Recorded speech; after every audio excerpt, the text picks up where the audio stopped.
Vocês precisam estar o tempo inteiro fazendo contas mentalmente. É um jogo que vai passando de fases e cada vez vai ficando mais complicado as contas que vocês vão ter que efetuar. Este programa faz parte do eixo mais novo do ensino da matemática no Brasil, o tratamento da informação. Antes de escolher o produto, observa qual. Tratar as informações é compreender dados e saber organizá-los em tabelas e gráficos. A criança deve lidar com a estatística desde cedo, aprendendo a interpretar representações gráficas que no futuro levarão a um melhor entendimento do mundo. Como, por exemplo, acompanhar o raciocínio do professor Hans Rosling nesse vídeo produzido pela televisão britânica BBC. So, here we go. First, an axis for health, life expectancy, from 25 years to 75 years. And down here, an axis for wealth, income per person, $400, $4,000 and $40,000. No gráfico virtual, o professor comenta a evolução do mundo ao longo de 200 anos, explorando a relação entre riqueza e expectativa de vida. Europe brown, Asia red, Middle East green, Africa south of Sahara blue, and the Americas yellow. And the size of the country bubbles show the size of the population. O gráfico do professor Rosling foi o ponto de partida da nossa investigação. O que é estatística? Para que serve? E qual é o papel que ela tem na informação matemática das nossas crianças? Fomos a Campinas conversar com o professor João Frederico Meyer, da Unicamp. Ele já conhecia os gráficos de Rosling. Quando a gente pega informações da sociedade, como que a gente faz isso? Como é que a gente tira informações sobre migração de populações? Como é que a gente tira informações sobre saúde pública? Como é que a gente consegue informações sobre mortalidade infantil? A gente pega números, dados, quantifica e transforma em informação. E aí a estatística é exatamente a ferramenta que você usa para ler o mundo e construir conhecimento sobre esse mundo. 7h12, a gente vai começando essa manhã com 14 quilômetros de vias congestionadas em São Paulo. Quando você sai de São Paulo, diz assim, ó, tem um engarrafamento de 3 km em Jundiaí. Não são 3 km exatamente, mas você tem ideia se você vai passar da Bandeirantes para Anhanguera, porque o engarrafamento é de 1,5 km. Então, essa decisão é tomada em cima de um resultado estatístico. Que a gente está usando estatística não como um fim em si mesmo, para aprender fórmulas da estatística. Está usando estatística para, como diz o Paulo Freire, ler o mundo, para entender o que está acontecendo na vida, com salário, com poluição do ar, com engarrafamento, com trânsito, com violência, com desemprego, estatística para a cidadania. João Frederico Meyer citou o filósofo, matemático e pintor dinamarquês Ole Skovsmose. Autor de diversos livros, como Educação Crítica, ele defende que o ensino da matemática atenda aos objetivos das pessoas. E o professor Ole diz que a gente tem que ter, em primeiro lugar, quando a gente aprende alguma coisa na área de matemática aplicada, de estatística, história, geografia, português, o que for, a gente tem que ter um conteúdo crítico. Eu sei por que eu estou estudando aquele assunto. 2, eu tenho que ter uma distância crítica, ou seja, eu tenho que olhar para a resposta que aquela ferramenta me deu, que, por exemplo, o uso da média em estatística. Eu olho para aquilo assim, essa é o que a ferramenta me dá. Mas será que isso serve para a pergunta que eu faço a respeito da minha vida? A professora Lorena quer colocar os seus alunos em dupla hoje. E ela precisa descobrir quantos vieram à aula para ver se é possível formar pares.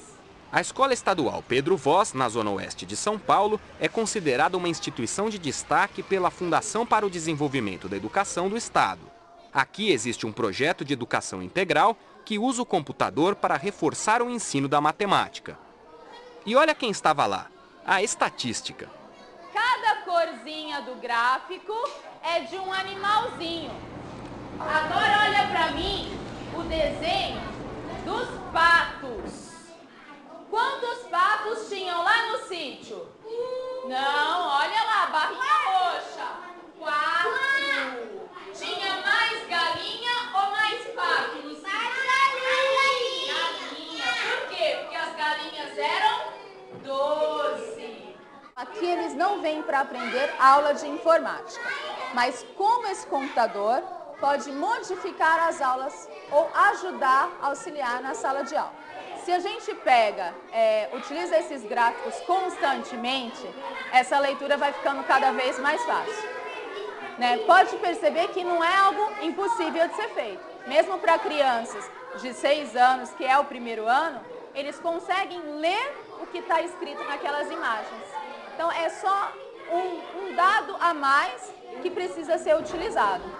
Depois dos pequenos do primeiro ano, a professora Lorena dá aula para alunos de 5º ano. O assunto ainda é estatística, mas o exercício exige um pouco mais. Agora vocês têm um gráfico com 2 informações, onde vocês vão ter que comparar as informações de uma semana com o da semana seguinte. Então tem lá, após uma pesquisa do que as crianças queriam ganhar de Natal, elas responderam com 3 alternativas, então elas tinham celular, computador e videogame. Quantas crianças foram entrevistadas nas 2 semanas? 90. 90 crianças. Vinícius, qual o presente preferido das crianças? Videogame. O videogame. E qual a diferença das crianças que preferem computador da primeira semana para a segunda semana? 10. 10 crianças. Então, cada informação aí é dado de acordo com essas colunas. Tudo bem? Ali ele está aprendendo a organizar dados de forma diferente, a reconhecer que os dados podem ficar cada vez mais enxutos numa tabela ou num gráfico. Né? Então, eles aprendem a resumir, aprendem a raciocinar em cima daquilo. E é lógico, a leitura de gráfico e tabela ela é extremamente importante para qualquer pessoa em qualquer ponto da vida. O que a professora Lorena disse é parecido com o que João Meyer falou no início do programa. Vamos ver de novo. Que a gente está usando estatística não como um fim em si mesmo, para aprender fórmulas da estatística. Está usando estatística para, como diz o Paulo Freire, ler o mundo, para entender o que está acontecendo na vida. A professora e pesquisadora Celis Pazandim Lopes é doutora em matemática pela Universidade Estadual de Campinas. A linha de pesquisa dela aborda especialmente o ensino da estatística. Mostramos a Celi alguns vídeos que gravamos em escolas e perguntamos: por que é importante aprender estatística desde cedo? A sociedade contemporânea ela tem um volume de informações grande e também muito rápido. E as pessoas se confrontam com essas informações diariamente e, consequentemente, elas vão precisar fazer análises e tomar decisões frente a isso. Quando você faz essa análise, você volta para o currículo de matemática e você vê que a matemática teve que trazer alguns conteúdos que não faziam parte do currículo.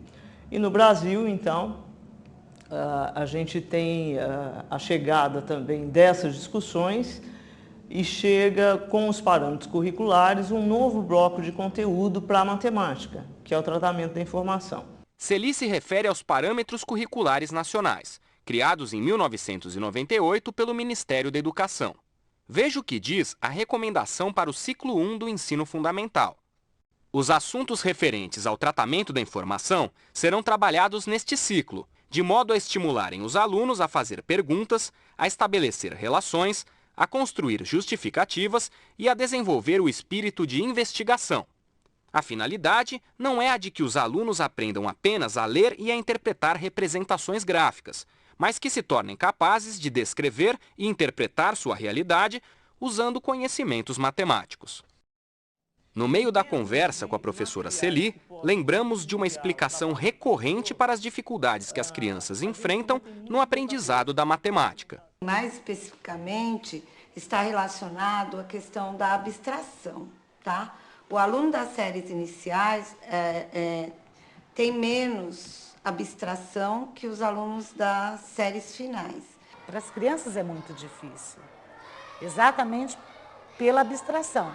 Eles ainda não estão assim com a questão da abstração muito ainda construída, né? Esse vínculo da matemática muito ligado a uma capacidade de abstração revela uma concepção de matemática que o professor tem que é fruto da formação que ele teve. Isso é um grande complicador, porque quando ele olha para isso, é porque ele teve aquela matemática que era centrada em definição, demonstração, exemplos, exercícios.